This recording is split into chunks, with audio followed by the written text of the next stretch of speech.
This is the Sri Lanka Broadcasting Corporation.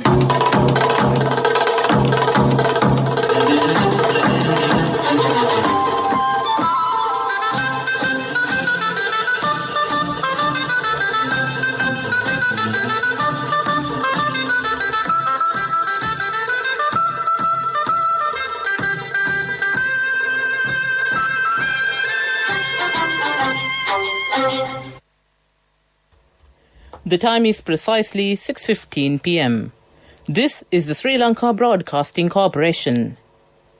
News edited by Dulmin Samarasinghe and read by Chandima Veerakorn. Headlines. Captain of the Express Pearl ship bailed out by the court. Steps have been taken to report corona deaths which occur on the same day. Economic centres will be opened for wholesale trading on Thursday and Friday. In news overseas, Myanmar's detained Aung San Suu Kyi faces a court hearing. In sports news, China's annual Dragon Boat Festival races thrill crowds. Local stories in detail.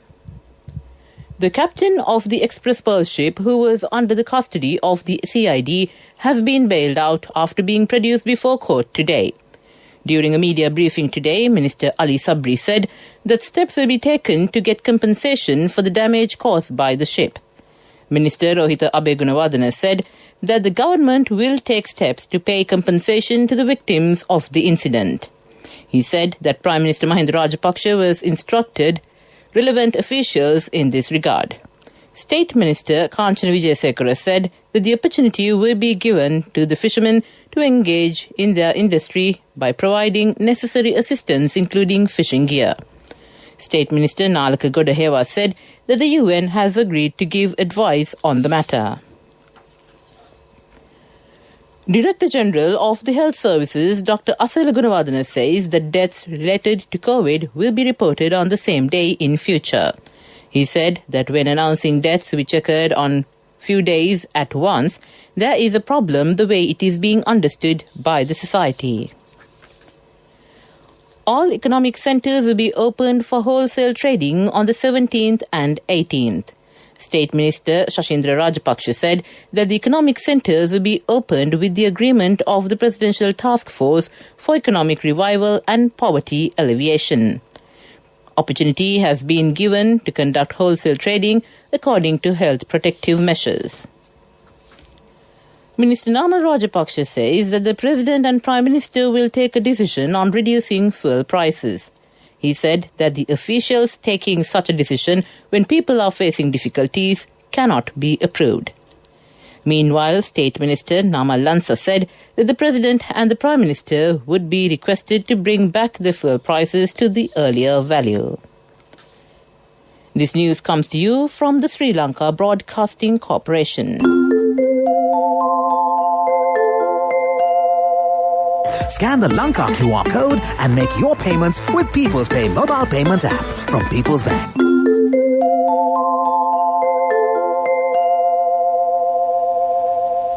Continuing with the local stories, Chairman of the Board of Investment Sanjay Mahottala says that Sri Lanka Broadcasting Corporation is performing a significant task to keep the rural communities informed. Taking part in a dialogue at the corporation today, he said that SLBC as a media organisation has a quality listenership base. He pointed out that it is important to communicate information to them, including development activities in the country. SPA International, in a statement, says that 3/4 of the Sri Lankan goods that were exported recently to SPA Oman under the initiative by the Sri Lankan Embassy in Oman have been sold after just 15 days, highlighting the demand and success of this initiative. SPA Oman had added 78 new Sri Lankan products under this initiative. SPA Oman has regularly purchased fresh fruit and vegetables from Sri Lanka, which have proven popular among shoppers. Based on this success, the company decided to expand the range with more processed groceries. Rear Admiral Upul de Silva assumed duties as Commandant Volunteer Naval Force at the Volunteer Naval Force headquarters today. Subsequent to the assumption of duties, he also called on Commander of the Navy, Vice Admiral Nishantha Ulugethanna at the Navy headquarters.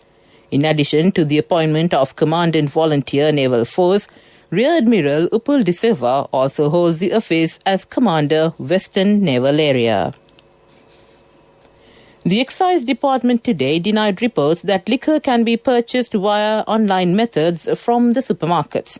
Excise spokesman Kapila Kumarasinghe said that the department had not authorized or approved to sell liquor online. To end the local news, the headlines again. Captain of the Express Pearl ship bailed out by the court. Steps have been taken to report corona deaths which occur on the same day. Economic centres will be opened for wholesale trading on Thursday and Friday. That ends local news.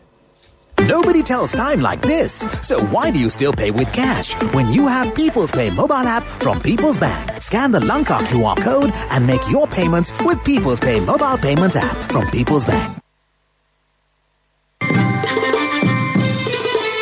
The main news story is brought to you by Siddhalepa Vedamahatmya.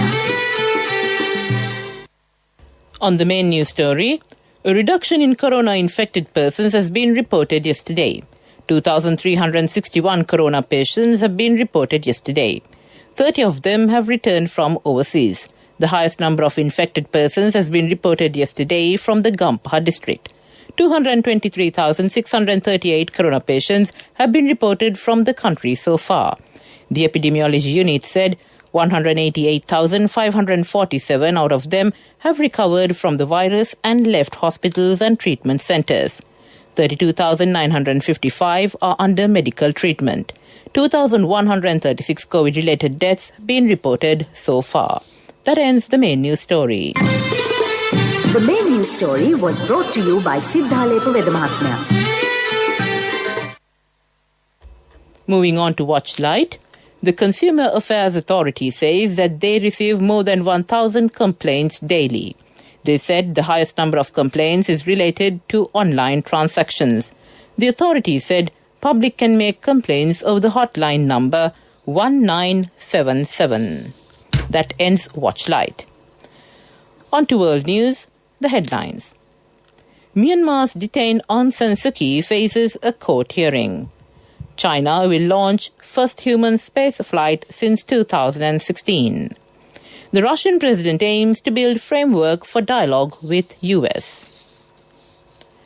After 5 years as the de facto leader of Myanmar, Aung San Suu Kyi finds herself in a familiar place, under house arrest while facing trumped-up charges leveled by a military dictatorship with her party, the National League for Democracy, on the verge of dissolution.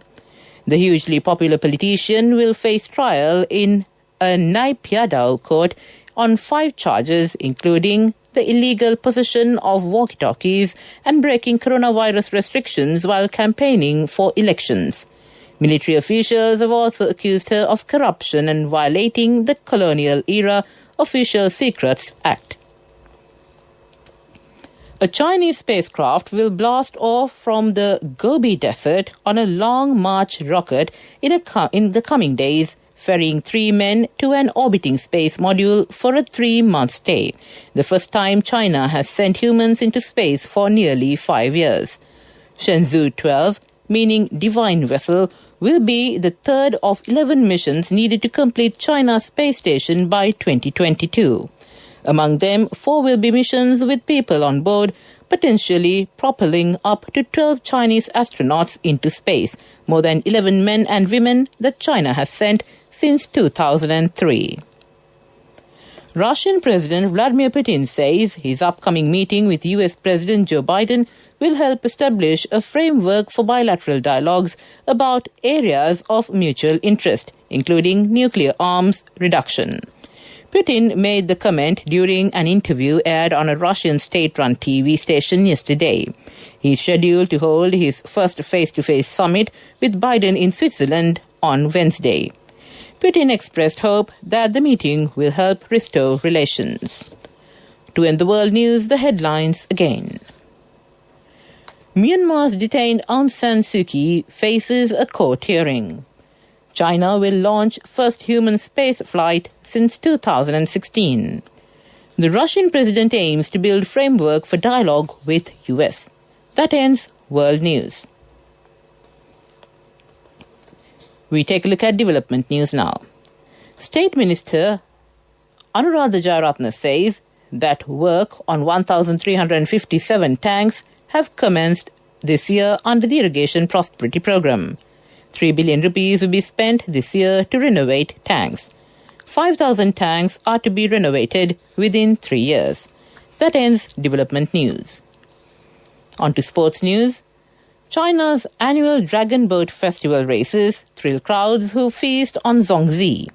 Races are being held across China to celebrate this year's Dragon Boat Festival. The Duanwu Festival is a tradition dating back more than 2,000 years and an important annual event in China. Google's Doodle today marked the special celebration. The festival supposedly originated as a commemoration of the life and death of Ku Yuan, a poet, statesman, ideologist, diplomat, and reformer who lived in the latter part of the so-called Warring States period between 476 BC and 221 BC. That ends sports news. Contributory deposit of 1,000 rupees from NSB when your child enters grade 1. Open a Hapan Children's Service account for your kid today. Higher interest. Conditions apply. Business News. Sponsored by National Savings Bank. The safest place for your money. And on business news, Hatton National Bank disbursed over 1 billion rupees to entrepreneurs in the agricultural sector through its recently launched micro-leasing facility, offering micro, medium and small enterprises benefits and opportunities. HNB's micro-leases will be utilized to enhance the capabilities of over 400 agricultural entrepreneurs across the island. The facility offers customers a service including access to special deals and benefits from HNB's extensive merchant partner network. That ends business news. Business News. Sponsored by National Savings Bank. The safest place for your money. Contributory deposit of 1,000 rupees from NSB when your child enters grade 1. Open a Hapan Children's Service account for your kid today. Higher interest. Conditions apply.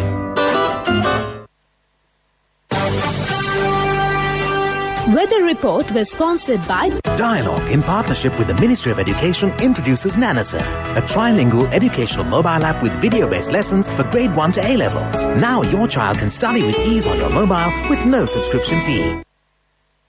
The remittance income from Sri Lankans working abroad has continued to plough ahead amid the brewing economic crisis at home as global economies are advancing with the ease of virus restrictions. Sri Lanka received $460.1 million in remittance income in May 2021, up 6.6% from $431.8 million in May 2020, when the current climb first began a year ago, making it the long increase on record. That ends economic news. Weather Report was sponsored by Dialogue, in partnership with the Ministry of Education, introduces Nanasir, a trilingual educational mobile app with video-based lessons for grade 1 to A-levels. Now your child can study with ease on your mobile with no subscription fee. And finally, on the weather report, the Met Department says showers or thundershowers will occur at times in central, Sabaragamuwa and western provinces, and fairly heavy falls above 75 millimeters can be expected at some places in these areas. Several spells of showers will occur in northwestern province and in Galle and Mathura districts. Wind speed will be 40 kilometers per hour in the western slope of the central hills, northern, north central and northwestern provinces, and in Hambantota and Trincomalee districts. The wind speed can be increased up to 40 to 50 kilometers per hour at times in these areas. That ends the weather report. And to end this bulletin of news, the headlines again. Captain of the Express Pearl ship bailed out by the court. Steps have been taken to report corona deaths which occur on the same day. Economic centres will be opened for wholesale trading on Thursday and Friday. In news overseas, Myanmar's detained Aung San Suu Kyi faces a court hearing. In sports news, China's annual Dragon Boat Festival races thrill crowds. With that, we conclude this bulletin of news from the Sri Lanka Broadcasting Corporation.